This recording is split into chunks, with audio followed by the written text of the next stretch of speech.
Hello everyone welcome to my YouTube channel. आज आम आमर बायोलॉजी क्लास टाको कंप्लीट करवा।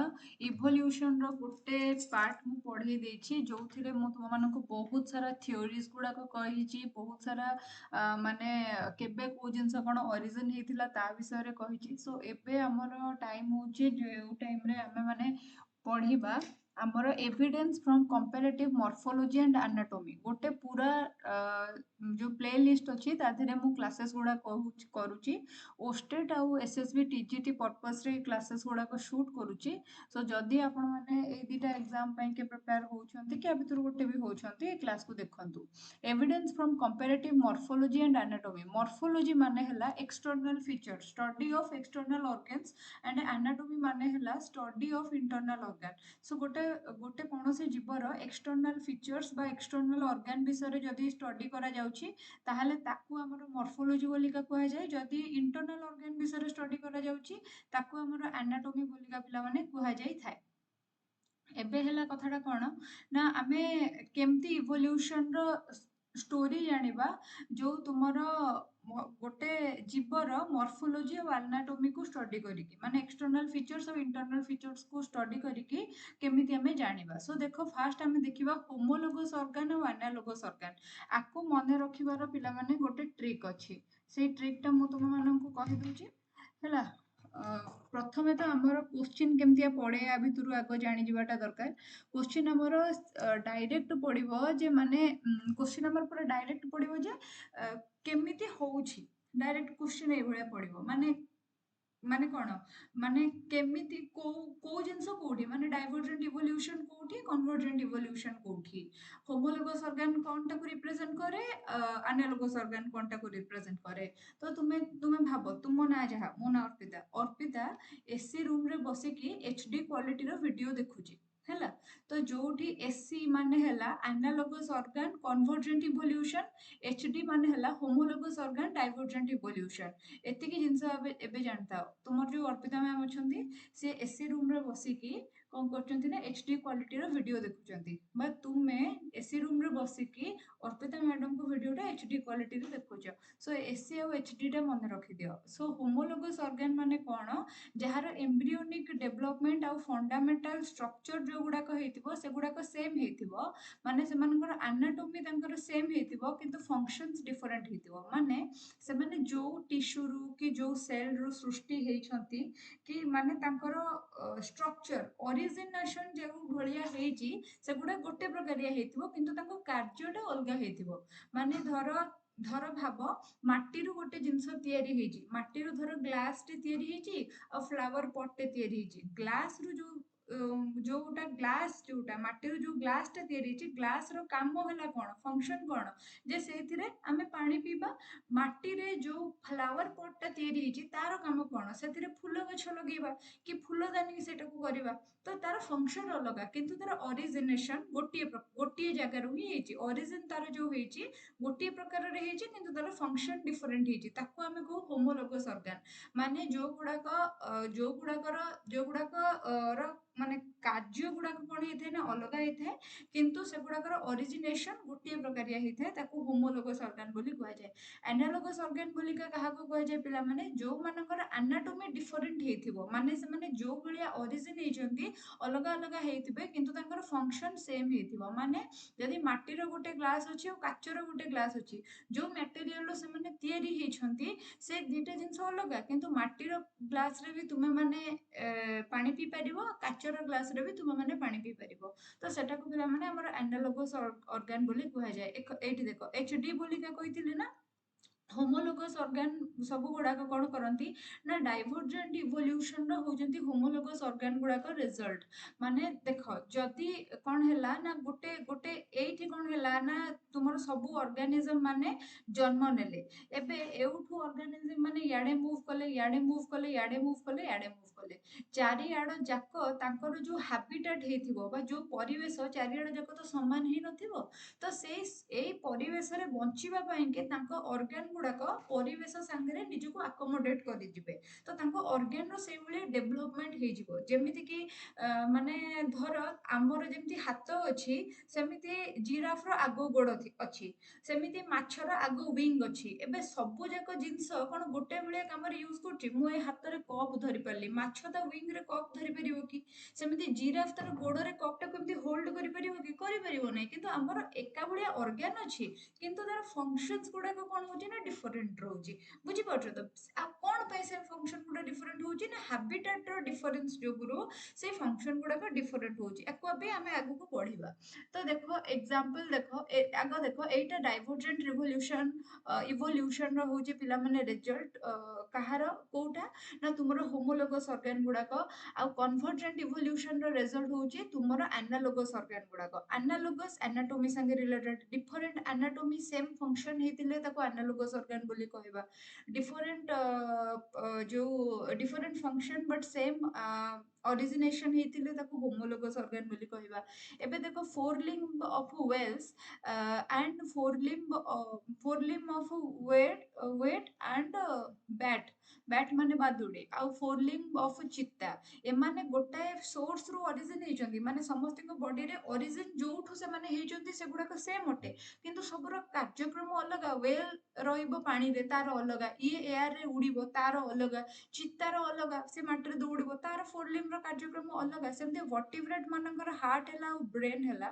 ଯେତେବେଳେ ତୁମର ଏମ୍ବ୍ରିଓନିକ ଡେଭଲପମେଣ୍ଟ ତୁମେ ରିପ୍ରଡକ୍ଟିଭ ସିଷ୍ଟମରେ ପଢିବ, ତୁମେ ଦେଖିବ ଏଗୁଡାକ ସମାନ ଲେୟାରରୁ ତିନିଟା ଜର୍ମିନେସନ ଲେୟାର ଥାଏ। ଏଗୁଡାକ ସମାନ ଲେୟାରରୁ ସୃଷ୍ଟ, ମାତ୍ର ତୁମର ଏଗୁଡାକର କାର୍ଯ୍ୟକ୍ରମ ଅଲଗା। ବ୍ରେନ୍ ର କାର୍ଯ୍ୟ ଅଲଗା, ହାର୍ଟ ର କାର୍ଯ୍ୟ ଅଲଗା। And then ଆସିଲା thorns of ବୋଗନଭିଲିଆ and thorns of କୁକୁରବିଟା। ଏଗୁଡାକର ବି ଦେଖ ପିଲାମାନେ ଅରିଜିନେସନ ସମାନ ଆଉ କାର୍ଯ୍ୟକ୍ରମ ୟାର ଅଲଗା ଅଟେ। ଦେନ୍ ତାପରେ ଆସିଲା ହୋମୋଲୋଜି ଇଣ୍ଡିକେଟ କରେ କମନ ଆନସେଷ୍ଟ୍ରିକୁ। ଓବିୟସଲି କମନ ଆନସେଷ୍ଟ୍ରି ମାନେ କଣ ବୁଝୁଛ? Similarity in protein and jeans performing a given function among diverse organisms give due to common ancestry। common ancestry ମାନେ ଆମର ମାଙ୍କଡ ମାନଙ୍କର, ଗରିଲା ମାନଙ୍କର, ସିମ୍ପାଞ୍ଜି ମାନଙ୍କର ଯୋଉମାନେ ଆncestor ଥିଲେ ସେମାନେ ସେମ୍ ଥିଲେ ନା ନାଇଁ? ହେଲା, ଆମେ ସେଇ ପ୍ରଜାତିର ତ ଆମେ। ତ ଏବେ ହେଲା ଆମ ମାନଙ୍କର କିଛି ବଡି ଅର୍ଗାନ ଅଛି ଯୋଉ ଗୁଡାକ ସମାନ ପ୍ରକାରରେ ଅରିଜିନେଟ ହେଇଥିବ, ସମାନ ପ୍ରୋଟିନ ଆଉ ଜିନ୍ କମ୍ପୋଜିସନରେ ଅରିଜିନେଟ ହେଇଥିବ। କିନ୍ତୁ ଆମର ପରଫରମାନ୍ସ ତ ଅଲଗା ନା। ମାଙ୍କଡ ତାର ହାତ ବ୍ୟବହାର କରି ଏମିତି ଲଟକିକି ଏଡାଳରୁ ସେଡାଳ ଏମିତି ପଟାପଟ ଯାଉଛି, ତମେ ଯାଇପାରିବ କି? ମୁଁ ଯାଇପାରିବି କି? ଆମେ ଯାଇପାରିବାନି। ଆମ ଗୋଡର ବ୍ୟବହାର, ତଳ ଗୋଡ ଦିଟାର ବ୍ୟବହାର ଆମେ ଯୋଉ ପ୍ରକାରିଆ କରୁଛେ, ମାଙ୍କଡ ମାନେ ତାଙ୍କ ଗୋଡର ବ୍ୟବହାର ସେଇଭଳିଆ କରିପାରିବେ କି? କରିପାରିବେନି। ଗରିଲା ସିମ୍ପାଞ୍ଜି ମାନେ ଦି ଗୋଡରେ ଠିଆ ବି ହେଇପାରିବେ, କରିପାରିବେ ସବୁ କିଛି, କିନ୍ତୁ ସେମାନେ ଚାରି ଗୋଡ ବ୍ୟବହାର କରିବେ ସ୍ପିଡ ଯିବା ପାଇଁ କି। ଆମେ ମାନେ ଚାରି ହାତ ଗୋଡ ବ୍ୟବହାର କଲେ ସ୍ପିଡ ଯାଇପାରିବା କି? ଫଙ୍କସନ ଅଲଗା ଅଲଗା। ସେମାନେ ଯୋଉ ହାବିଟାଟରେ ରହୁଛନ୍ତି, ଆମେ ଯୋଉ ହାବିଟାଟରେ ରହୁଛେ, ମାଙ୍କଡ ଯୋଉ ହାବିଟାଟରେ ରହୁଛି, ସବୁ ଅଲଗା ଅଲଗା। ତ ଫଙ୍କସନ୍ସ ବି କଣ ହଉଛି ନା ସେଇ ହିସାବରେ ଅଲଗା ଅଲଗା ହେଇଯାଉଛି। ତ ସେଇଟା ଗୋଟେ ଜିନିଷ। ଦେନ୍ ତାପରେ ସେଠୁ ନେକ୍ସଟ ଆସିଲା ପିଲାମାନେ ଆମର କଣ? Analogous organ ର। Analogous organs ର examples ହେଲା eyes of octopus and mammals, flippers of penguin and dolphin, sweet potato and potato। sweet potato ର root ଆଉ potato ର stem, ଆଉ ତାପରେ wings of butterfly and birds, eyes of octopus and eyes of mammals। ଏ ସବୁ ଗୁଡାକର ପିଲାମାନେ ancestry ଅଲଗା ଅଲଗା, କିନ୍ତୁ ଫଙ୍କସନ ସେଇ ସବୁ ଜିନିଷ ଯାକର କଣ ହେଇଥିବ ନା ସେମ୍ ହେଇଥିବ। ହେଲା, ଫଙ୍କସନ ସେଇ ସବୁ ଜିନିଷର ସେମ୍ ହେଇଥିବ। ଏବେ ଅକ୍ଟୋପସ ର ଆଖି ଯେମିତି ସୃଷ୍ଟି ହେଇଛି, ଆମ ମାନଙ୍କର ବା ମାମାଲ୍ସ ମାନଙ୍କର ଆଖି ସେମିତି ସୃଷ୍ଟି ହେଇନି, କିନ୍ତୁ ତା ଆଖିର କାମ ବି ହଉଛି ଦେଖିବା, ଆମ ଆଖିର କାମ ବି ହଉଛି ଦେଖିବା। ଏବେ ହେଲା ସୁଇଟ୍ ପଟାଟୋ ହଉଛି ଗୋଟେ ରୁଟ୍ ସିଷ୍ଟମ, କିନ୍ତୁ ଯୋଉ ପଟାଟୋ ହଉଛି ତୁମର ଗୋଟେ ମଡିଫାଏଡ ଷ୍ଟେମ୍, କିନ୍ତୁ ବୋଥ୍ ର କାର୍ଯ୍ୟକ୍ରମ କଣ ନା ତାକୁ ଆମେ ଖାଇବାରେ ବ୍ୟବହାର କରୁଛେ। ସେମିତି ଫ୍ଲିପର, ପେଙ୍ଗୁଇନ ମାନଙ୍କର ଫ୍ଲିପର ଆଉ ଡଲଫିନ ମାନଙ୍କର ଯୋଉ ଫ୍ଲିପର, ଯୋଉ ୱିଙ୍ଗ ଟା ତାଙ୍କର ରହିଛି, ଯୋଉ କଣ କୁହନ୍ତି ସେଗୁଡାକୁ, ମାଛର କଣ ସବୁ କୁହନ୍ତି ରେ ଏଟାକୁ, ପର ଡେଣା, ହଁ ଯାହା ବି କୁହନ୍ତି, ସେଗୁଡାକ ସବୁ କଣ ମାନେ ତାଙ୍କର ସବୁ ଅରିଜିନ ଯୋଉଠୁ ସେ ହେଇଛନ୍ତି, ଅରିଜିନେସନ ଟା ତାଙ୍କର ଅଲଗା। ତାଙ୍କର ପ୍ରୋଟିନ ଆଉ ଜିନ୍ ର परफॉर्मेंस टा अलग किंतु से माने समान फंक्शन प्ले करूछंती काना ये भी पानी रे रहउची ये भी पानी रे रहउची आ से माने तांकर फिन्स गुडाक सेति पई कि व्यवहार करूछंती देन तापरे नेक्स्ट हला कोन ना तुमरो embryological evidence resemblance of a vertebrate embryos gills found in embryonic stage resemblance ए देखो embryological evidence कोन आ माने कोन जो तुमरो ऑन्स्ट हैक्ले एटा को देथिले आ ऑन्स्ट बोन बियर एटा को डिसअप्रूव करदेले ए दी जनकर नाम मन रखो एम्ब्रियोलॉजिकल एविडेंस रे ए दी जनकर नाम मन रखो हैक्ले एटा को देथिले आ वियर एटा को कोन कले ना तुमरो माने ताको डिसअप्रूव करदेले कोन रीजन ना तुमरो देखो हैक्ले कहले ओंटोजेनी रिकैपिचुलेट फाइलोजेनी माने से कहले many cone means any organism show it's ancestral adults stages during its embryonic development से कहले जे जेते बेले एम्ब्रियोनिक स्टेज रे गोटे एनिमल टे बा गोटे जीवटे थिबो से सेई सब फीचर देखैबो जो सब फीचर तार एडल्ट माने देखौचंती माने जेते बेले माने फीमेल रो यूट्रस भितरे एम्ब्रियोनिक स्टेज रे गोटे टिनी छुआटे मनुष्य छुआटे थिबो सी सेई सब फीचर्स देखैबो जो फीचर्स गुडाक तार एडल्ट वर्जन रे से माने तार बापा माँ तार कका कुड़ी समस्त देखौथिबे से सही प्रकार फीचर्स देखो जोड़ा कि माने भूल कथा है जोड़ा कि भूल कथा जेमती कि से कहले जे सब वर्टिब्रेट माने एम्ब्रियोनिक स्टेज रे तांको भितरे गिल्स देखा जाय थाए एम्ब्रियोनिक स्टेज रे समस्त मोर गिल्स थाए हैला तो एटा को बायोजेनेटिक लॉ मध्यम कुआ गला किंतु एटा को कोन करा गला ना माने डिसअप्रूव कर देले काहे कि ना देख तुमर माने बायोजेनेटिक लॉ टा डिसअप्रूव होला एथि पई कि ना जे बियर कहले जे एम्ब्रियोनिक स्ट्रक्चर रे जहा भी सब फीचर्स देखा जाए सेगुडा को होची माने टेम्पररी एबे देखो एग्जांपल से टैडपोल लार्वा नेले लार्वा जोडा तुमर देखो जो बेंगर जो लार्वा एमती एमती बुलु थांती बेंग फुला गुडा को जो पानी रे वर्षा दिनिया देखिबो एमती बुलुथिबे कूळ पाखरे एमती बुलुथिबे जेतेबेले बेंगोटा बड़ ही जे कि पूरा फ्रॉग होची डिया मारुची जहा को देखि हम जानुचे तो से ये जो प्रकारिया फीचर्स देखौचंदी एम्ब्रियोनिक स्टेज रे एबे कोन बड़ बेंगोटा भी सेही प्रकारिया एक्सटर्नल फीचर्स देखौचे कि देखौ नै ना एमानकर गिल्स अछि एमाने पानी रे स्विम करूचंदी बड़ बेंगोटा को 24 घंटा पानी रे छाड़ देले से कोन रहि परिबो से सनसन जगह रहि परिबो से स्थल रे भी रहबो सेटा एम्फिबियन टा ना से संपूर्ण रूप रे पानी रे थोड़ी रहि परिबो सेमती ह्यूमन बेबी जदि तुमर गिल्स देखौचंदी तांकर छुआ माने एम्ब्रियोनिक स्टेज रे जदि तांकर गिल थाउची ताले तांकर एडल्ट वर्जन रे कोन गिल थाउची कि ना न थाउची ना तो एटा गोटे माने कोन एटा गोटे ठीक लॉ नथिला एटा को सेति में डिसअप्रूव कर दिया वाला तापर असला पिला माने natural selection as an evidence of evolution natural selection रो किंतु पिला माने फैन बेस बढ़ी गला काहे कि ना ऑस्ट्रेलियन रिवॉल्यूशन 1850s रे हला एई समय रे कोन हला ना तुमरो माने सॉरी ऑस्ट्रेलियन को इंडस्ट्रियल रिवॉल्यूशन हला 1950s रे आ एई समय रे तुमरो माने गोटे बेस्ट जिंस देखिया को मिलला हला मु एटा को भी गोटे शॉर्ट वीडियो रे भी आनी भी सेपरेट आरो चित्र सहकारे नोट्स रे बड़ पिला को कोन ही चित्र देखेबा सेते मु चित्र रखी नाही तो एई समय रे पिला माने कोन हला ना 1850 मसिया रे देखा जाउथिला जे बहुत गुडे व्हाइट विंग रो तुमरो कोन करथिले ना मोथ गुडा कथिले प्रजापति टाइप रो हला मोथ गुडा कथिले जो बहुत गुडे व्हाइट विंग रो मोथ गुडा कथिले जो गुडा की बहुत गुडे more white wing moths found than melanised moth तो माने कला विंग रो ये मानक अपेक्षा बहुत गुडे धला विंग रो मोथ बा से जो गुडे देखिन प्रजापति भी हे नथिबो किंतु प्रजापति टाइप रो से उडुथिबो गुडे एडे गुडे पोकोडे हिथिबो देखिन वर्षा वर्षा दिन लाइट पाखरे आसीबो से झरी पोको नु आ गुडे पोको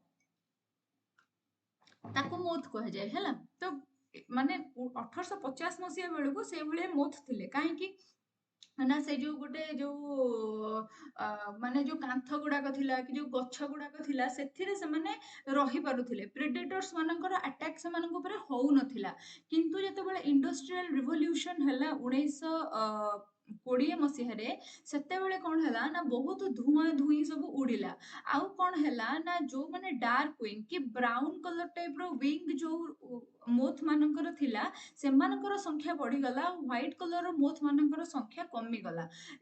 ମାନେ କଣ ହେଲା ଏଟାର ମାନେ ରିଜନ କଣ, ଏମିତି କାହିଁକି ହେଲା? ନେଚର ସିଲେକ୍ଟେଡ ଦ ଟ୍ରେଟ୍ ଇନକ୍ରିଜିଂ ଦ ସର୍ଭାଇଭାଲ ରେଟ୍ ହେନ୍ସ ରିପ୍ରଡକ୍ସନ ଇନ ଦ ଗିଭେନ ଏନଭାୟରमेंट। यार अर्थ है नेचर कौन कला ना तुमर नेचर से जिनसटा को एक्सेप्ट करे ना जो जिनस जो एनिमल बेसी रिप्रोड्यूस करि पाउची। बुझी पाउछ?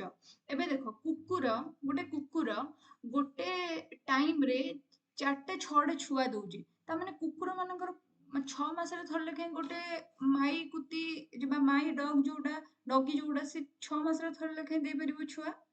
एबे हला से छुआ जदि समस्ते जन्म हेबे आ समस्ते बंची जिबे ताहले कुकुर मानकर पॉपुलेशन तो बहुत अधिक बढ़ी जिवो।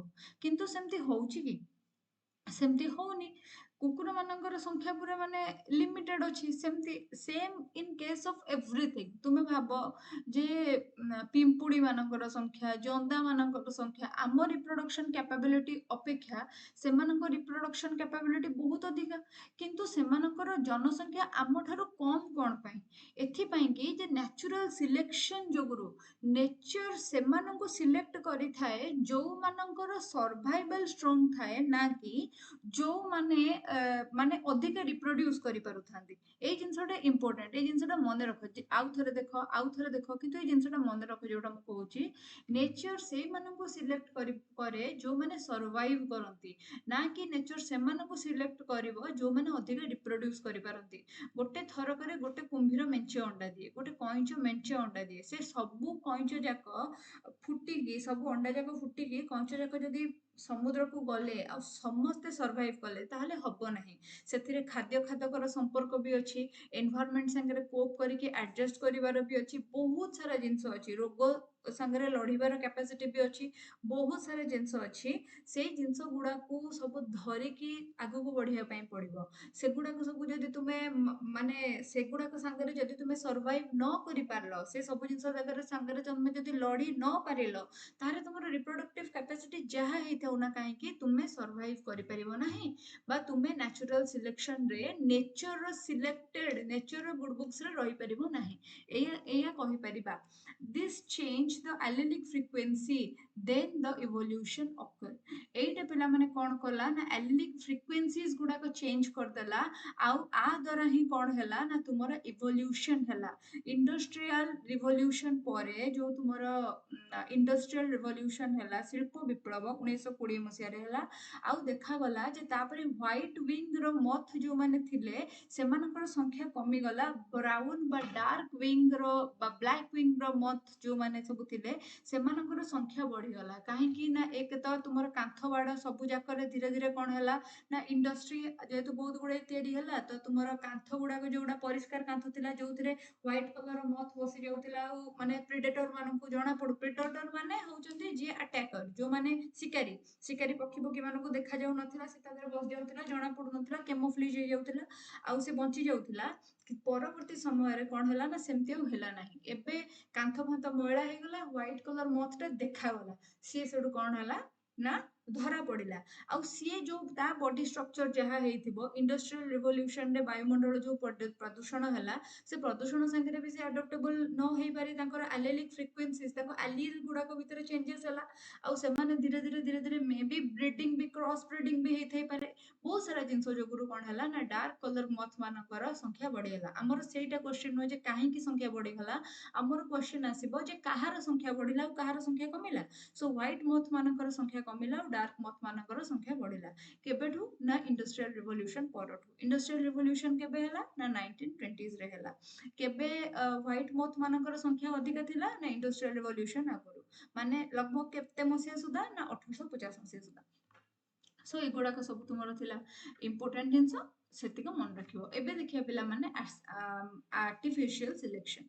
एबे देखिबा आर्टिफिशियल सिलेक्शन माने कोन? Man has created several breeds by intensive breeding. मनीष निजे निजे सेवरल ब्रीड्स तयारी कर दोची इंटेंसिव ब्रीडिंग जरिया रे, जेमिति कि घोड़ा और गधर मिश्रण रे गोटे खच्चर तयारी कर देची, सेमति टाइगर और लायन रो मिश्रण रे गोटे लाइगर तयारी कर देची हैला। ଏମିତି କଣ ଗୋଟେ ନା ମୋର ମନେ ପଡୁନି। ତ ଏମିତି ତିଆରି ହେଇଛି। ସେମିତି ମଣିଷ କଣ କରୁଛି ନା ଆହୁରି ତ ବିଭିନ୍ନ ଜିନିଷ ଯାକର ବ୍ରିଡିଂ କରଉଛି, କ୍ରସ୍ ବ୍ରିଡିଂ କରଉଛି, ଯୋଉ କଲମୀକରଣ କରେଇବା, ଏକ୍ସୱାଇଜେଡ୍ କରେଇବା କରିକି ବିଭିନ୍ନ ଜିନିଷ ମଣିଷ ତିଆରି କରୁଛି।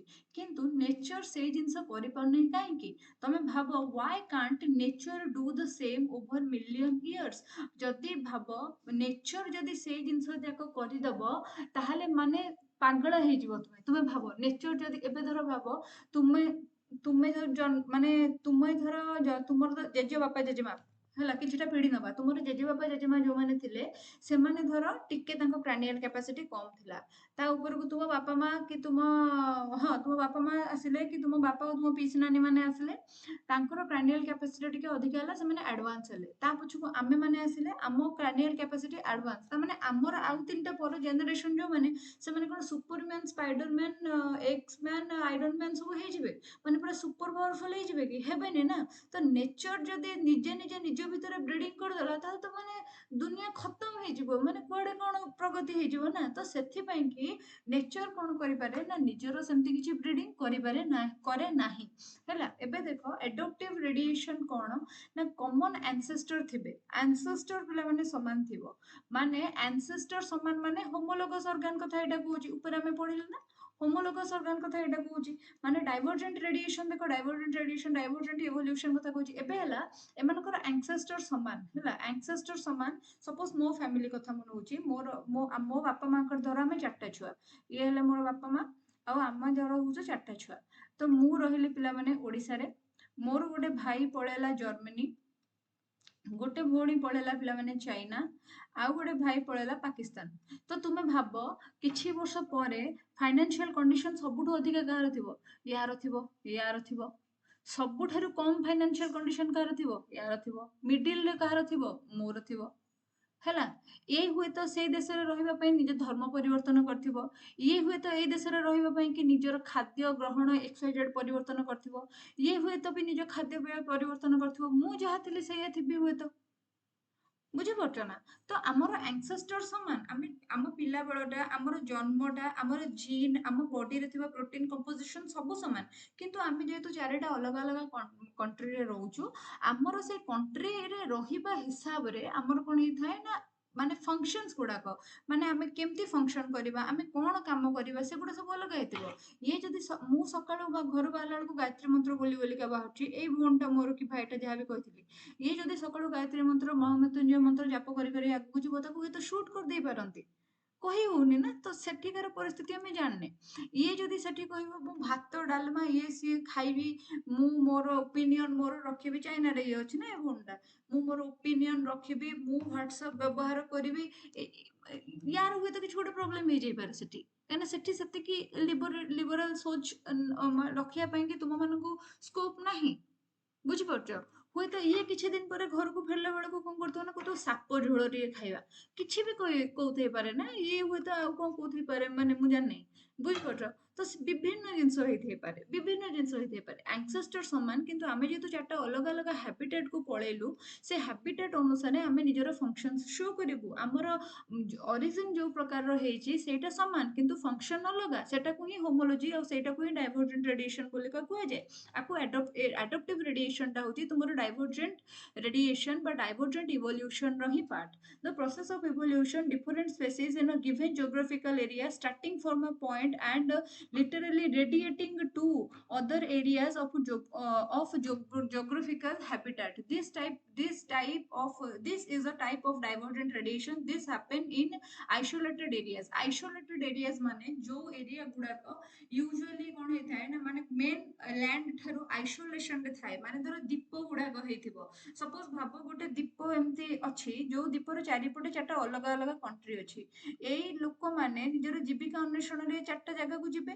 ତ ତାର ଯୋଉ ଆନିମଲ ମାନେ ବି ଥିବେ, ଯୋଉ ବର୍ଡସ ମାନେ ବି ଥିବେ, ସେମାନେ ବି ଅଲଗା ଅଲଗା ଜାଗାକୁ ଯିବେ ନିଜର ଖାଦ୍ୟପେୟ ପାଇଁ କି ନିଜର ମାନେ ବଡିକୁ ଆକ୍ୱାଏଣ୍ଟେଡ୍ କରିବା ପାଇଁ କି ଯିବେ ଅଲଗା ଅଲଗା ଜାଗାକୁ। ଯେତେବେଳେ ଅଲଗା ଅଲଗା ଜାଗାକୁ ଯିବେ ତାଙ୍କର ଅରିଜିନେସନ ମେ ବି ସେମ୍, ଅର୍ଗାନ ଗୁଡାକର ଅରିଜିନ ମେ ବି ସେମ୍ ହେଇଥିବ ଗୋଟେ ଜାଗାରୁ ଗୋଟେ ପ୍ରକାର ସେଲରୁ, କିନ୍ତୁ ସେଗୁଡ଼ା ଫଙ୍କସନ ଭରାଇଟି ଅଫ ଅଲଗା ଅଲଗା ୱେରେ କରିବେ। ଦେନ୍ ଆସିଲା ଡାରୱିନ୍ସ ଫିଞ୍ଚେସ୍ ଅନ୍ ଗାଲାପାଗୋସ ଆଇଲ୍ୟାଣ୍ଡ। ଏଟାକୁ ଆମର ଆଲୋଟ୍ରୋପିକ ସ୍ପେକ୍ୟୁଲେସନ ସରି ସ୍ପେସିଏସନ ମଧ୍ୟ କୁହାଯାଏ। ତ ଦେଖ ଡାରୱିନ ଫିଞ୍ଚେସ୍ ମାନେ ପିଲାମାନେ ତାଙ୍କର ବିକ୍ ବା ଥଣ୍ଟକୁ ନେଇକି ଅଲଗା ଅଲଗା ପ୍ରକାରର ଥିଲେ। ଥଣ୍ଟ ଗୁଡାକର ଅରିଜିନେସନ ପିଲାମାନେ ଏକା ପ୍ରକାରିଆ ଥିଲା, କିନ୍ତୁ ଯିଏ ଯୋଉ ଅଲଗା ଜାଗାକୁ ଗଲା ସେ ଅଲଗା ଜାଗାରେ ମାନେ ତାର ଥଣ୍ଟ ଗୁଡାକ ଅଲଗା ଅଲଗା ପ୍ରକାରିଆ ହେଇଗଲା। ଏବେ ଦେଖ ତୁମେ ଶୁଆର ଥଣ୍ଟ ଏମିତି କାହିଁକି ସେ ପିଜୁଳି ଖାଇବା ଲୋକ, ବଗର ଥଣ୍ଟ କେମିତିଆ ସେ ଏମିତି ମୁନିଆ କାହିଁକି ସେ ପାଣିରୁ ମାଛ ଉଠେଇବାକୁ ତାକୁ ଅଛି, ସେ ଏଡିକି ଟିକେ ଥଣ୍ଟ ହେଇଥିବ ମାଛ ଖସିଯିବ। ତ ବଗର ଥଣ୍ଟ ଏଡେ ବଡ ସେ ତାକୁ ଧରିବ। ତ ସେଇ ହିସାବରେ ତାର ଥଣ୍ଟ ଗୁଡାକ ସବୁ ସେମାନଙ୍କର ଅଲଗା ଅଲଗା ପ୍ରକାରିଆ ଦେଖିବାକୁ ମିଳିଲା। ତ ଏଇଠି କଣ ହେଲା, many finches, many species ର finches ତାଙ୍କର vegetarians ଆଉ insectivorous evolved from the original seed eating finches। ମାନେ ଯୋଉମାନେ ଅରିଜିନାଲି ଯୋଉମାନେ ସିଡ୍ ଖାଉଥିଲେ ଶସ୍ୟ ଖାଉଥିଲେ ସେଇ ଫିଞ୍ଚ ମାନଙ୍କ ଅପେକ୍ଷା ଯୋଉମାନେ ସବୁ ରେଡିଏଟେଡ୍ ହେଇଗଲେ, ରେଡିଏଟେଡ୍ ମାନେ ଏମିତି ବିଛୁରି ଯିବା, ଯୋଉମାନେ ବିଛୁରି ଗଲେ ଅଲଗା ଅଲଗା ଜାଗାକୁ ପଳେଇଲେ ନିଜ ଖାଦ୍ୟ ଅନ୍ୱେଷଣରେ, ଯୋଉମାନେ କି ଇନସେକ୍ଟସ ମାନଙ୍କୁ ଖାଇଲେ, ଯୋଉମାନେ କି ଅଦର ମାନେ ଭେଜିଟେରିଆନ ଜିନିଷ ଗୁଡାକ ଖାଇଲେ, ସେମାନଙ୍କର ଥଣ୍ଟର ପ୍ରକାର ବଦଳିଗଲା ଧୀରେ ଧୀରେ। ତୁମେ ଦେଖିବ ତୁମର ଏନସିଆରଟି ବୁକ୍ ରେ ସେଇ ଚିତ୍ର ଗୁଡାକ ଅଛି। ଆଉ ମାନେ ମୁଁ ତୁମର ଚିତ୍ର ଗୁଡାକ ବି ପକେଇଦେବି ଯୋଉ ଏଥିରେ, କିନ୍ତୁ ତୁମେ ମାନେ ଆକୁ ଷ୍ଟଡି କଲା ପରେ ନିହାତି ଗୋଟେ ବୁକ୍ ତ ଷ୍ଟଡି କରିବ ନା। ଆଚ୍ଛା ପିଲାମାନେ ମୁଁ ତୁମକୁ କହୁଛି, ଏକୁ ପଢି ସାରିଲା ପରେ ଗୋଟେ ନୋଟ୍ସ ପଢି ସାରିଲା ପରେ ତୁମେ ଏଇ ଦିଟା ବହି ଆଟଲିଷ୍ଟ ଅର୍ଡର କରିଦିଅ ହେଲା। ଅନ୍ୟ କୌଣସି ମୁଁ ଗୁଡେ ବହି ଦେଖେଇଥିଲି ଦରକାର ନାହିଁ, କିନ୍ତୁ ଏଇ ଦିଟା ବହି ତୁମେ ଅର୍ଡର କରିଦିଅ। ଏଇ ଦିଟା ବହି ଦରକାର, ଆକ୍ଚୁଆଲି ଟିକେ ରିଡିଂ କରିବା ଦରକାର। ତ ସେଇଠୁ ତାପରେ ତ ତାଙ୍କର ଥଣ୍ଟ ଗୁଡାକ ପିଲାମାନେ ଅଲଗା ହେଇଗଲା। ପ୍ଲାସେଣ୍ଟାଲ ମାମାଲ୍ସ ଇନ୍ ଅଷ୍ଟ୍ରେଲିଆ, ଆର ଏକ୍ସାମ୍ପଲ ହେଲା ଆମର ପ୍ଲାସେଣ୍ଟାଲ ମାମାଲ୍ସ ଇନ୍ ଅଷ୍ଟ୍ରେଲିଆ ଆଉ ଅଷ୍ଟ୍ରେଲିଆନ ମାର୍ସୁପିଆଲ୍ସ। ଏଇ ଦିଟା ହେଲେ ଏକ୍ସାମ୍ପଲ, ଚାଲ ଦେଖିବା। ଦେନ୍ ଆସିଲା ପ୍ୟାରାଲାଲ ଇଭଲ୍ୟୁସନ। ଆକୁ ଆମେ ପିଲାମାନେ କନଭର୍ଜେଣ୍ଟ ଇଭଲ୍ୟୁସନ ଏଇଟା ଗୋଟେ ପାର୍ଟ ଯୋଉଟା କି ବହୁତ କ୍ଲୋଜଲି ରିଲେଟେଡ ସ୍ପେସିସ୍ ମାନଙ୍କ ଭିତରେ ଦେଖାଯାଏ।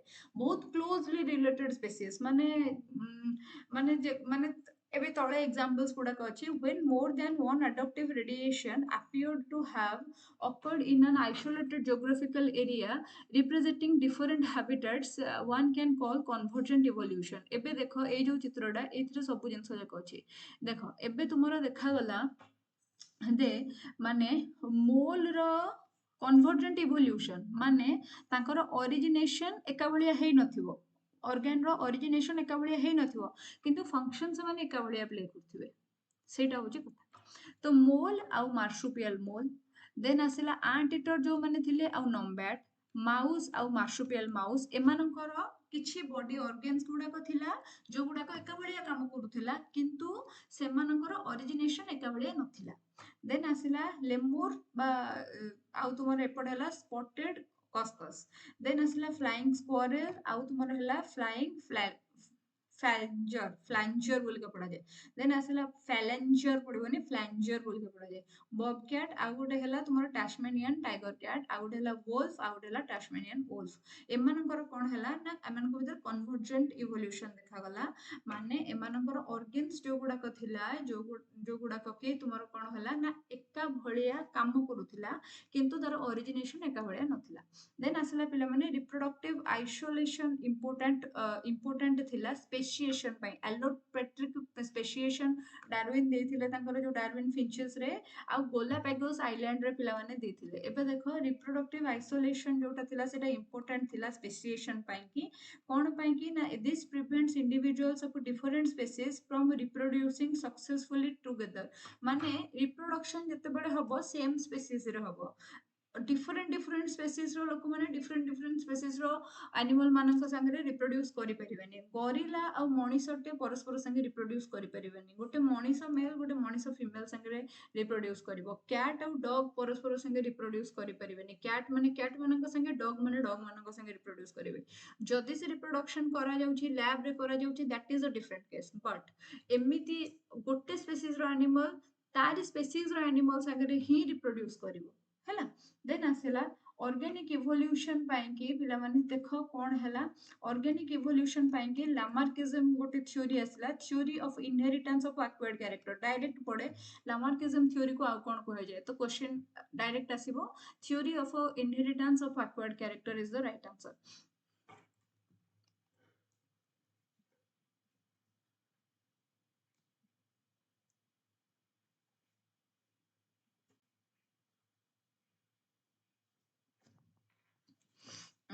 ଲାମାର୍କ ଓଷ୍ଟେଟ୍ର ଏଇଟା ହଉଛି ଫେଭରେଟ୍ ଟପିକ୍ ଲାମାର୍କିଜମ୍ ତୁମର ପକେଇବ ଆଉ ପକେଇବ ଯେ ଲାମାର୍କିଜମ୍ ଟାକୁ ଅନ୍ୟ କଣ କୁହାଯାଏ ଲାମାର୍କିଜମ୍ ଟାକୁ କୁହାଯାଏ ଇନହେରିଟାନ୍ସ ଅଫ ଆକ୍ୱାର୍ଡ କ୍ୟାରେକ୍ଟର ହେଲା ଲାମାର୍କ ପିଲାମାନେ ତୁମର ଯୋଉ ବୁକ୍ ଗୋଟେ ଦେଇଥିଲେ ତାକୁ ତାର ନାଁ ଥିଲା ଫିଲୋସୋଫିକ୍ ଜୁଲୋଜିକ୍ ଆଉ ସିଏ ଜଣେ ଫ୍ରାନ୍ସ ଦେଶର ନ୍ୟାଚୁରାଲିଷ୍ଟ ଥିଲେ ହେଲା ଏବେ ହେଲା ସେ କହୁଥିଲେ ଯେ ଆମର ଯୋଉ ଅର୍ଗାନର ଚେଞ୍ଜେସ୍ ଯୋଉ ଗୁଡାକ ହଉଛି ଯେମିତି କି ମୁଁ ତୁମକୁ ଯେତେବେଳେ ଫାଷ୍ଟ ପଢଉଥିଲି କହୁଥିଲି ଯେ ଆମ ବଡିରେ ଗୋଟେ ଆପେଣ୍ଡିସାଇଟିସ୍ ଅଛି ଗୋଟେ ନଳୀଟେ କିନ୍ତୁ ସେ ନଳୀଟା ବର୍ତ୍ତମାନ ଆମ ବଡିରେ ଭେଷ୍ଟିଜିଆଲ ତାର କିଛି କାମ ନାହିଁ ହେଲା ତ ସେଇ ଜିନିଷ internal vital force is responsible for organ change ମାନେ ହେଲା ଆମ ବଡିରେ କିଛି ଇଣ୍ଟରନାଲ ଭାଇଟାଲ ଫୋର୍ସ ଅଛି ସେ ଫୋର୍ସ କଣ ସେଗୁଡାକ କୋଉଠୁ ଆସିଲା ତା ବିଷୟରେ ସେ କିଛି କହୁନଥିଲେ ଯାହା ଫଳରେ କି କଣ ହଉଛି ନା ଆମ ବଡିର ଷ୍ଟ୍ରକ୍ଚରରେ ଧୀରେ ଧୀରେ ଚେଞ୍ଜେସ୍ ଦେଖାଯାଏ ଆଉ ସେ କହୁଥିଲେ effect of environment and need ବି କଣ କରେ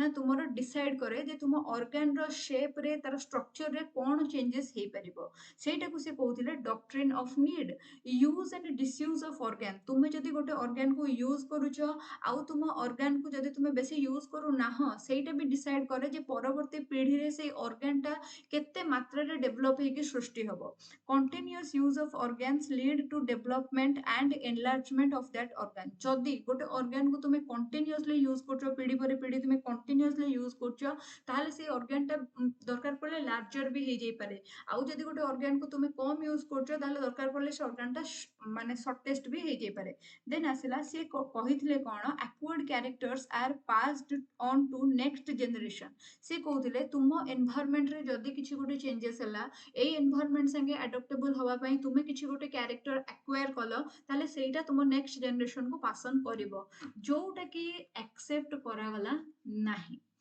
ଅଗଷ୍ଟ ୱିଜମ୍ୟାନ ଜଣେ ଥିଲେ ଯିଏ କି କ୍ରିଟିସାଇଜ କଲେ ଲାମାର୍କିଜମକୁ ସିଏ ନିଜେ କଣ କଲେ ନା ଗୋଟେ ର୍ୟାଟ ନେଲେ ମାନେ ର୍ୟାଟ ନେଲେ ଆଉ ର୍ୟାଟ ର ଲାଞ୍ଜକୁ କାଟିଲେ ରିପ୍ରୋଡ୍ୟୁସ କଲେ ତାକୁ ଆଉ ଗୋଟେ ର୍ୟାଟ ସାଙ୍ଗେ ଆଉ ଗୋଟେ ର୍ୟାଟ ଜନ୍ମ ହେଲା ତା ଲାଞ୍ଜକୁ ବି କାଟିଲେ ଏମିତି ସେ ବହୁତ ଗୁଡେ କଣ କଲେ ନା ର୍ୟାଟ ମାନଙ୍କ ଲାଞ୍ଜ କାଟିକି ଷ୍ଟଡି କଲେ ଏବେ ଲାମାର୍କଙ୍କ ଅନୁସାରେ ଯୋଉ ଅର୍ଗାନର ୟୁଜ ନାହିଁ ଯାହାର ଲାଞ୍ଜ କଟିଗଲା ସେ ଅର୍ଗାନର ତ ସେ ଲୋକ ସେ ର୍ୟାଟ ତ ଲାଞ୍ଜକୁ ୟୁଜ କରିପାରିଲାନି ତାମାନେ ସେ ଲାଞ୍ଜ ସୃଷ୍ଟି ହବା କଥା ନୁହଁ ଆଉ ପରବର୍ତ୍ତୀ ଜେନେରେସନରେ କିନ୍ତୁ ସବୁ ର୍ୟାଟ ମାନଙ୍କର ଲାଞ୍ଜ ସୃଷ୍ଟି ହଉଥିଲା ତ ଏବେ କୁହ ଏ କଥା କେମିତି ତୁମେ ଜାଣିଛ ନା ଗୋଟେ ଅଷ୍ଟ୍ରେଲିଆନ ଜନଜାତି ଅଛନ୍ତି ଯୋଉମାନେ ଛୁଆ ଜନ୍ମ ହେଲା ବେଳକୁ ଝିଅ ଜନ୍ମ ହେଲା ବେଳକୁ ତାଙ୍କ ବେକରେ ସ୍ପ୍ରିଙ୍ଗ ଲଗେଇ ଦିଅନ୍ତି ତ ସିଏ ସ୍ପ୍ରିଙ୍ଗ ଟା ତାଙ୍କ ବେକକୁ ଏମିତି ଟାଣି ଟାଣି ଲମ୍ବା କରିଦିଏ ହେଲା ଗୋଟେ ସିଡ୍ୟୁଲ ଟ୍ରାଇବ ଗ୍ରୁପ ଅଛନ୍ତି ତାଙ୍କର ଲମ୍ବା କରିଦିଏ ତ ସେଇ ଯୋଉ ଲମ୍ବା ବେକଧାରୀ ଝିଅ ତ ପୁଣି ପରବର୍ତ୍ତୀ ପିଢିରେ ଜନ୍ମ ହବା କଥା କିନ୍ତୁ ସେମିତି ତ ହଉନି ତା ମାନେ ଲାମାର୍କଙ୍କର ଯୋଉ ଥିଓରି ଥିଲା ସେଇଟା ସତ ବି ନଥିଲା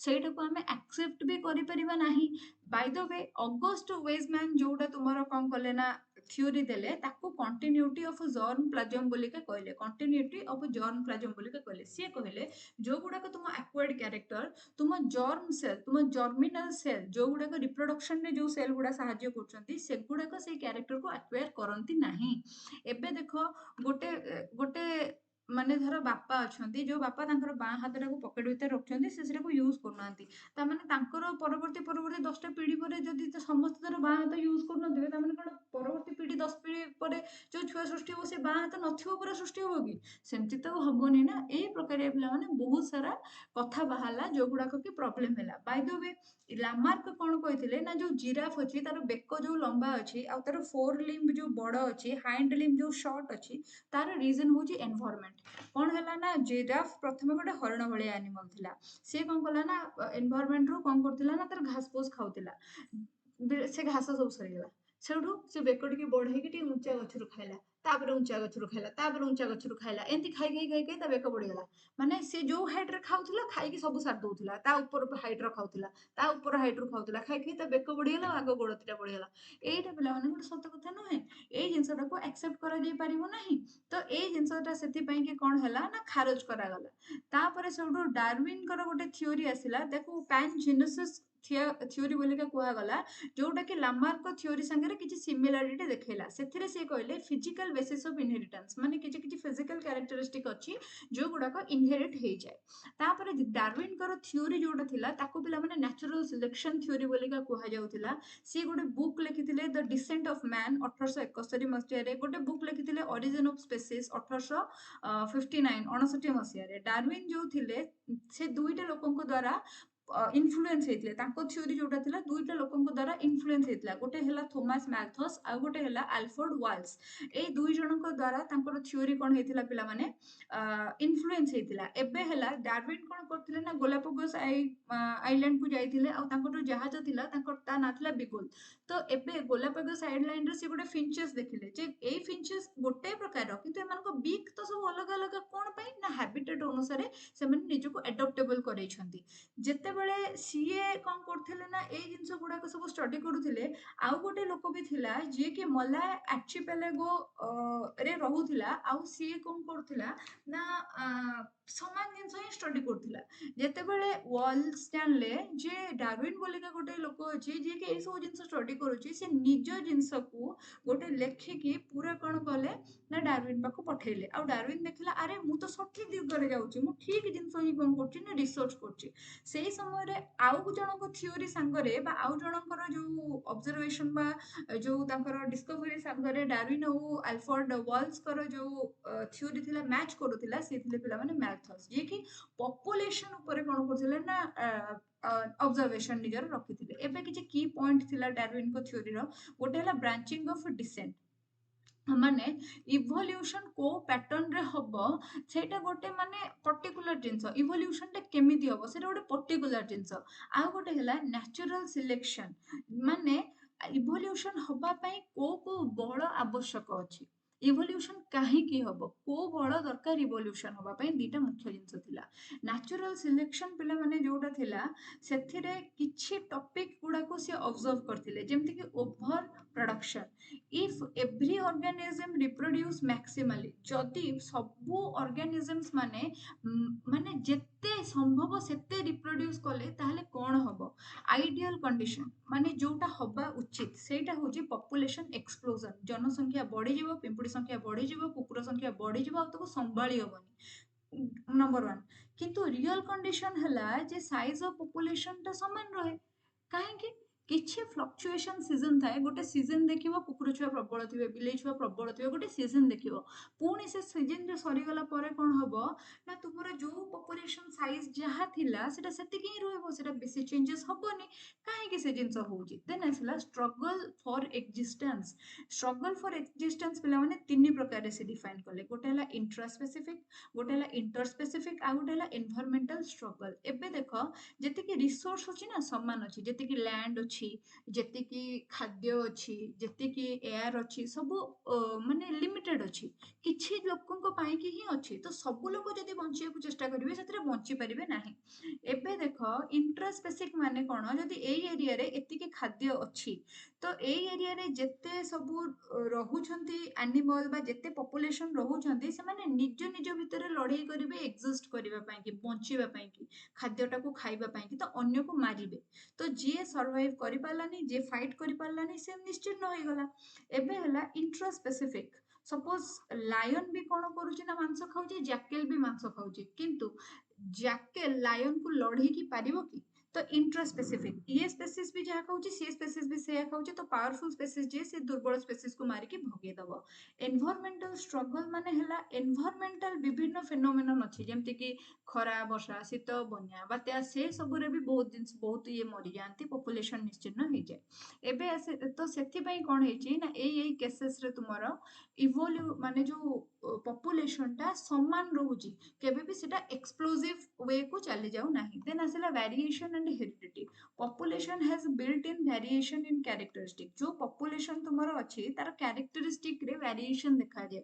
सब कुकुर माने attacking ही न थांती सब कुकुर माने loving भी ही न थांती तो ताको characteristic रे भी कौन ही थे ना माने difference देखा जाए था सब human माने विश्वस्त ही न थांती सब human माने अविश्वस्त भी तो ही न थांती then असला variation occurs from generation to generation A generation रे जहाँ जहाँ characteristic अच्छी आरो generation रे समान क्यारेक्टरिस्टिक ट्रांसफर हुए किंतु कि वेरिएशन मध्य देखा जाए वेरिएशन केतेबेले हार्मफुल थाए केतेबेले यूजफुल थाए हार्मफुल सेतेबेले हबो जो केस मु कहिली अजाईंकठु बापा माँ माने आउ टिके पावरफुल थिले बापा माँकठु आमे माने आउ गोटे स्टेप अहेड अछंती ता माने हमर पांचटा जनरेशन परे सब आयरन मैन सुपरमैन तो हे जिबा कथा किंतु सेमती होउनी काहेकि सेति पई के पिला माने हमर यूजफुल वेरिएशन थाए जोठी कि आमे माने एडप्टिव हो जोठी कि सिलेक्टेड हो आमे नेचर द्वारा आमे सर्वाइव करि परिबो कि नाही आमे जेबे छोट होइतिले हमकु विभिन्न रोग होइछि मेडिकल ट्रीटमेंट निया जाइछि बहुत सारा जिंस करा जाइछि आ हमकु बंचै कि रखा जाइछि एबे भी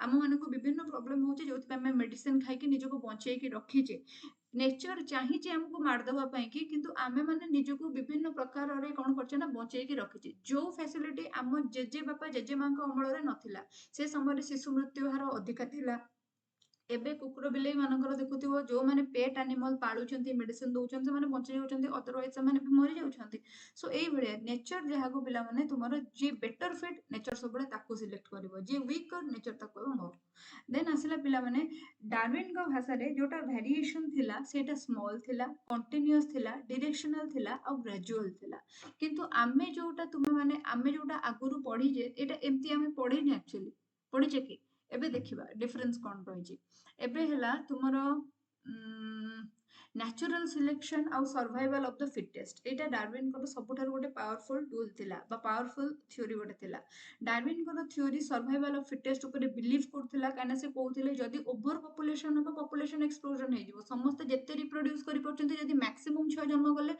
ताले पृथ्वी ध्वंस हे जिवो किंतु सेमति होउनी नेचर कोन करूची ना तार जत्ते की दरकार सेत्ते की सिलेक्ट करि रखुची बाकी समस्त को कहउची मर किछि असुविधा नै देन नेचर कोन करची ना सिलेक्ट करूची स्ट्रांग को आ एलिमिनेट कर दोची वीकर को एबे आर्टिफिशियल सिलेक्शन माने कोन if some fittest members of a population are killed before reproduce artificial selection बोले कि हमें ताको कहू जेते बेले हमें कोन करचे माने माने कोन माने गोटे ह्यूमन टे तार से छुआ प्रोड्यूस करि परिबो किंतु छुआ प्रोड्यूस करबा आगुर से मरि जाउची तार वंश लोप पाई जाउची सेटा आर्टिफिशियल सिलेक्शन देन आसेला हमर फिटनेस कहा को कहंदी फिटनेस केते प्रकार रिप्रोडक्टिव फिटनेस आ गुटे हला डिफरेंशियल रिप्रोडक्शन देन तापर आसेला थ्योरी ऑफ पैनजेनेसिस डार्विन देथिले पैनजेनेसिस माने कोन ना तुमरो गैमेट जो गुडा को अछि बा तुमरो जो जर्म सेल गुडा को अछि से गुडा को किछि किछि कैरेक्टरिस्टिक माने कैरी फॉरवर्ड करंती फिजिकल कैरेक्टरिस्टिक बोलिका डार्विन जो कहथिले ऑलरेडी हम पढिचे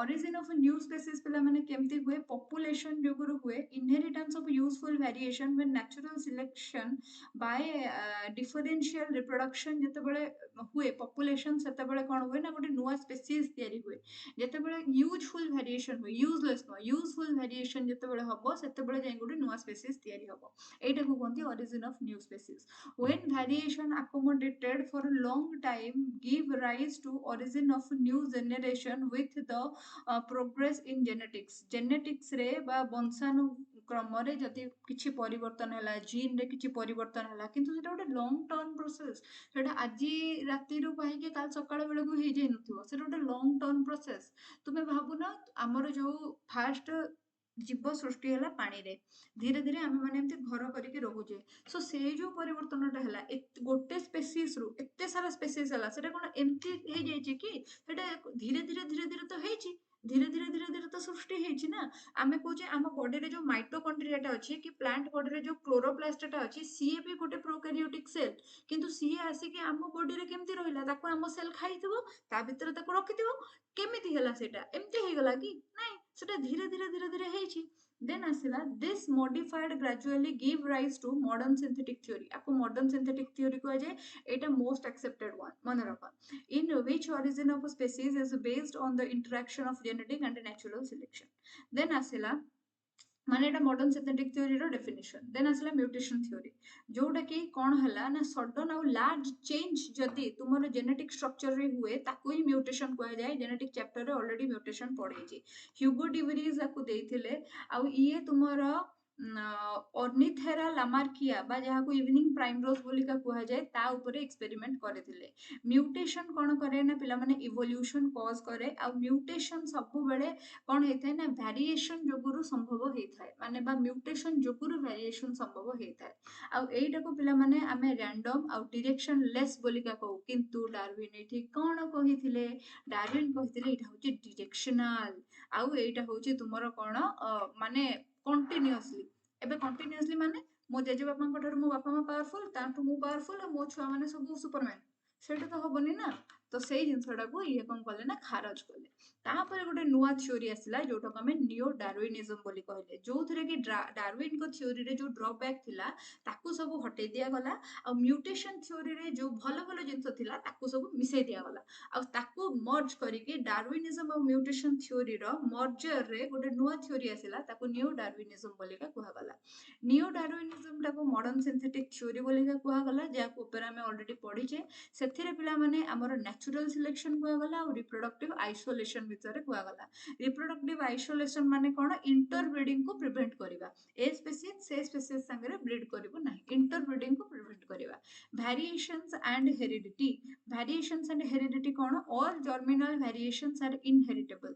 जेते गुडे जर्मिनल वेरिएशंस अछि से गुडा को इनहेरिट हुए नाही बोली का कुहा गला। एबे देखो मते कुह sources of origin of variation, variation हुए काहेकि, वेरिएशन किछिटा कारण हुए। गोटे हला जदि तुमर म्यूटेशन होथिबो ताहाले तुमर हबो। देन आसला जदि जीन रो रिकॉम्बिनेशन होथिबो, genetic recombination, chiasmata formation, cell division रे पढिछे। सेति पई मु एई सीक्वेंस रे पढेछि तुमको, तुम माने जानि परिबो बोली। रिकॉम्बिनेशन जोगुरु होथिबो, जदि हाइब्रिडाइजेशन करा गला बा रैंडम मीटिंग करा गला ताहाले होथिबो, जेनेटिक रे एटा मु पढेछि। देन आसला जीन माइग्रेशन बा जीन फ्लो रे जदि चेंजेस हला, जेनेटिक ड्रिफ्ट। जेनेटिक ड्रिफ्ट माने कोन, रैंडम चेंज ऑफ जीन और allele frequencies in a population, ताको जेनेटिक ड्रिफ्ट बोली का कहा जाए। आ से जदि रैंडम चेंज हे गला ता माने कोन हला ना merely chance in is called genetic drift. It operates in small population, छोट छोट population रे गुडा हुए। जीन पोल माने कोन, total gene and their alleles in a population. Gene pool total genes and their alleles in a population. आमे जो blood grouping पढ़िथिले, blood group पई तीनटा एलील दाई, पूरा पॉपुलेशन भीतर ब्लड ग्रुप पई तीनटा एलील दाई, जाको हमें मल्टीपल एलिलिज्म बोली का मध्य पढ़िथिले। को डोमिनेंस रो एग्जांपल हिसाब रे पढ़िथिले ना नहीं। देन आसला जेनेटिक ड्रिफ्ट, गोटे हला तुमरो फाउंडर ड्रिफ्ट आ गोटे हला बॉटलनेक ड्रिफ्ट। एबे फाउंडर ड्रिफ्ट कोउटा, जोठी हैबिटेट तुमरो अलग अलग हेतिबो। फाउंडर इफेक्ट कोउटा, जोठी तुमरो हैबिटेट टा अलग हेतिबो। आउ तुमरो बॉटलनेक इफेक्ट कोउटा, जोठी तुमरो हैबिटेट टा सेम हेतिबो। एबे आसला पिला माने एग्जांपल नबा हमें नेचुरल सिलेक्शन रो। बिफोर इंडस्ट्रियलाइजेशन तुमरो व्हाइट लाइकेन अधिका थिले, व्हाइट मथ भी तुमरो अधिका थिले, किंतु आफ्टर इंडस्ट्रियलाइजेशन कोन हला ना लाइकेन्स माने डिसअपियर हे गले टोटली। आउ तुमरो डार्क मथ मानकर संख्या बढ़ी गला, काइना ता परर जो प्रदूषित एनवायरनमेंट रे डार्क मथ माने बेटर फिट हेले। आउ व्हाइट मथ माने जेतु कला कला कांथ भितर देखा जाउथिले, फुटिकी बाहरथिले, कि जो गछर ये भितर जो गछर ये रे जो बसुथिले सेठी सब फुटिकी देखा जाउथिले, तो सेमानको प्रेडेटर्स माने धरिकी खाइ दउथिले। देन आसला टाइप्स ऑफ नेचुरल सिलेक्शन। पिला माने एटा तुमरो दरकार नाही, एटा मु निजर नॉलेज पई लिखिथिली, एटा एक्चुअली माने किछि भी यार दरकार नाही।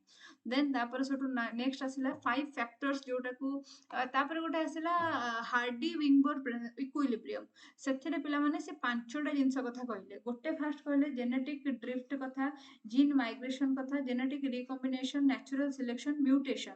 माने हला एई तीनटा जिंस ही तुमरो कोन करूछंती ना वेरिएशन पई के इवोल्यूशन पई दाई। देन आसिला विभिन्न प्रकार पीरियड्स अछि, जो थिरे माने ऑर्डर रे हमें सेटा को कम करबा ना, को पीरियड रे को एनिमल मानकर डोमिनेंस थिला तेगुडा देखिबा। आगो आसबा Silurian period, beginning of life on land, जोटा को जोठी की जॉ फिश माने कोन हेतिले ना जन्म हेतिले देखा जाउथिले। अपीयरेंस ऑफ ओजोन लेयर, एई समय रे ओजोन लेयर टा पिला माने अपीयर हला। इम्पोर्टेंट क्वेश्चन डायरेक्ट पड़ी पारे ओजोन लेयर टा तुमरो को समय रे अपियर हैला तुमरो सिल्यूरियन पीरियड रे तुमरो ओजोन लेयर टा अपियर हैला आउ एई समय रे पिला माने कोरल रीफ्स मध्य देखा गला एई समय रे तुमरो लैंड रे लाइफ रो सृष्टि हैला जॉ फिश माने देखा जाइतिले देन आसिला डेवोनियन पीरियड एइटको एज ऑफ फिशेस बोलिका कुहंती एई समय रे टेट्रापोल्स माने फास्ट देखा जाइतिले आउ लैंड रे वर्टिब्रेट्स माने बचिबा आरंभ होइतिले देन आसिला कार्बोनिफेरस पीरियड जो थिरे कि तुमरो डाइवर्सिफिकेशन हला एम्फिबियंस मानकर तुमरो रेप्टाइल्स माने एमर्ज हेले आउ ता संगरे एई समय रे तुमरो कोल डिपोजिट गुडा को सब आरंभ हला आउ तुमरो लॉस फॉरेस्ट गुडा को भी सब तयारी हला देन आसिला पर्मियन पीरियड रे तुमरो एटा को ट्रेजिक एक्सटिंक्शन पीरियड बोली कुआ जाए बहुत सारा एनिमल एक्सटिंक्ट हे गले जो माने एबे आउ देखा जाउ नाहंती एई समय रे माने बिलीव करा जाए जे बहुत नेचुरल डिजास्टर हेतिबो जहा फଳରେ कि अर्थ हिस्ट्री रे बहुत सारा एनिमल थिले जोटार मास एक्सटिंक्शन हेतिला देन आसिला ट्रायाजिक पीरियड जोटा कि 220 मिलियन ईयर एगोरु हेतिला जो समय रो मामल माने जो माने थिले जो माने रेप्टिलियन मानक ठारू तयारी हेतिले जेमिति कि ऑर्डर गोटे आमे नबा थेरापसिडा आउ सब क्लास तार नबा सिनेप्सिडा एइटाकू ट्रायाजिक पीरियड टाकू आमर एज ऑफ रेप्टाइल्स बोलिका कुआ जाए एज ऑफ पाइसेस कोटा एज ऑफ रेप्टाइल्स कोटा एज ऑफ एक्सटिंक्शन कोटा age of ozone layer formation कोटा एगुडा सब क्वेश्चन आसी पारे ओस्टेट एग्जाम रे स्पेशली तो एगुडा को देखि कि जिवो देन आसिला जुरासिक पीरियड रे पिला माने डायनासोर मानकर डोमिनेंस थिला डायनासोर माने क्रिटाशियस इरा बेलो को कोन हैला ना एक्सटिंक्ट हे गले आउ ए जुरासिक पीरियड रे बर्ड मानकर फर्स्ट इवोल्यूशन हेतिला देन आसिला प्री कैम्ब्रियन बा पेट्रोजो बा प्रोटोजोइक पीरियड जोटा कि होची हमर ओल्डेस्ट पीरियड हैला एटा मने रखिता ओल्डेस्ट पीरियड देन तापरे पिला माने पैलियोजोइक देन आसिला मेजोजोइक एगुडा टिके ऑर्डर टा टिके माने एपट सेपट अछि मु एडा को आउ थरे सजाडी कि तुम मानन को देबी हैला ए क्लास टा तुमे माने पेड बैच रे पाइ जिवो तापरे एठी देखिबा हमर एटा पिला माने इंपोर्टेंट ह्यूमन इवोल्यूशन टा फर्स्ट थिले पिला माने तुमरो ड्रायोपिथिकस एमान 15 मिलियन ईयर अगोर सृष्टि हेथिले एमाने डायरेक्ट टैंकर एंसेस्टर होचंती एप माने हैला माने मनीष लाइक माकड़ जो माने थिले तो एमाने पिला माने ताको पूरा बॉडी रे हेयर थिला आ एमाने पूरा एप भलिया देखिया को थिले हैला देन आसिला रामापिथिकस रे देखो 15 मिलियन ईयर एगो एमाने आसीथिले एमाने ह्यूमन लाइक थिले आ फसिल एमानकर फाउंड हेची कोठी ना शिवालिक हिल रे इंडिया रे देन आसिला ऑस्ट्रेलोपिथिकस होचंती सबुठारु प्रिमिटिव एंसेस्टर ऑफ ह्यूमन एमाने 500 cc brain capacity cranial capacity आंकर 500 सीसी थिला आ एमाने फास्ट बाइपेटल मूवमेंट करथिले माने 2 फीट रे चलीबा आ एमाने छोट छोट हाइट रो थिले 4 फीट हाइट रो थिले एमानकर फसिल्स जो गुडा को अछि तुमरो इथियोपिया तांजानिया रु डिस्कवर हेची एगुड़ाक सब पिला माने स्टोन वेपन्स माने प्रस्तर युगर मनीष माने थिले स्टोन वेपन्स यूज करूथिले आ माने मांस खाउ नथिले वेजिटेरियन थिले देन आसला होमो हेबल्स पिला माने होमिन्ड लाइक ह्यूमन थिले एमानकर ब्रेन कैपेसिटी 650 रु 800 सीसी थिला देखो एउठू क्रैनियल कैपेसिटी बढ़ुथिला हैला देन तापर आसला एमाने भी वेजिटेरियन थिबे बोलिका बिलीव करा जाय कना से नॉन वेज खाउथवार एविडेंस एबे पर्यंत हस्तगत ही नाही देन एमाने हेले माने परफेक्ट टूल मेकर थिले से माने सब थिरे परफेक्ट टूल्स सब माने तयारी करथिले एमाने परफेक्ट टूल मेकर पिला माने थिले देन तापर सेटु आसिला होमो इरेक्टस एमाने 900 सीसी एमानकर ब्रेन कैपेसिटी थिला देखो बढ़ुची तापर सेटु एमाने फर्स्ट टाइम इरेक्ट सीधा पोस्चर रे चलीबा को आरंभ कले एमाने फायर रो यूज करूथिले एमाने मांस भक्षण करूथिले जावा मैन काना जावा आइलैंड रे एमानकर फसिल्स गुडा को जेतु डिस्कवर हेतला 1891 रे एमानकु जावा मैन बोली कुआ जे बिलीव करा जाय जे मन सेठी रहउथिले देन असला नियांडरथाल देन एमाने 1400 सीसी एमानकर ब्रेन कैपेसिटी थिला एमाने बी सेंट्रल एंड ईस्ट एशिया रे रहुथिले एमाने पिला माने निजरो जो କଣ ନିଜ ଲୋକମାନେ ଯୋଉମାନେ ମରୁଥିଲେ ତାଙ୍କୁ ପୋତି ଦଉଥିଲେ ଆଉ ସେଥିରେ ଫୁଲ ପକଉଥିଲେ। ଦେନ୍ ଆସିଲା ଏମାନେ ନିଜର ବଡିକୁ ଗଛ ବକଳ କି ଗଛ ପତ୍ରରେ କଭର କରୁଥିଲେ। ଡ୍ରେସ୍ ଆସିଗଲା ଏବେଠୁ ହେଲା। ଦେନ୍ ଆସିଲା କ୍ରୋମାଇନ୍ ଗନ୍ସ। କ୍ରୋମାଇନ୍ ଗନ୍ସ ପିଲାମାନେ 1660 ସେମାନଙ୍କର ବ୍ରେନ୍ କ୍ୟାପାସିଟି ଥିଲା। ଆଉ ଏମାନେ ପିଲାମାନେ ବହୁତ ଫେମସ୍ ଥିଲେ କାହିଁକିନା ବହୁତ କେଭ୍ ପେଣ୍ଟିଂ ଗୁମ୍ଫାରେ ଯୋଉଠି ରହୁଥିଲେ ସେଠି ସେମାନେ ପେଣ୍ଟିଂ କରୁଥିଲେ। A cave painting in Bhimbetka Rason district of MP assumed to be 18 years assumed to be 18,000 year old. Then ଏମାନେ carnivorous ବା ମାଂସାଶୀ ଥିଲେ ଶିକାର କରିକି ଖାଉଥିଲେ। ଦେନ୍ ଆସିଲେ ହୋମୋ ସାପିଏନ୍ସ 1350 ଥିଲା ତାଙ୍କର brain capacity. Ice age time ପିରିୟଡରେ ଏମାନେ ଥିଲେ। ଏମାନେ ସେଇ 75,000 ରୁ 10,000 କଣ ଲେଖିଛି 75,000 ରୁ 10,000 ହଁ ଏଇଟା କଣ ଗୋଟେ ଭୁଲ ଲେଖିଛି ଏଇଟା ମୁଁ ତମକୁ ଠିକ କରି କହିବି ହେଲା। ଇୟର ଆଗରୁ ଏମାନେ ସବୁ ଏକ୍ଜିଷ୍ଟ କରୁଥିଲେ। ହଁ ଏଇଟା ଇଏ ହେଇଥିବ ନା ବିଫୋର କ୍ରାଇଷ୍ଟ ହେଇଥିବ ତ ସେଥିପାଇଁ ମେ ବି ଓକେ ଛାଡ ଦେଖିବା।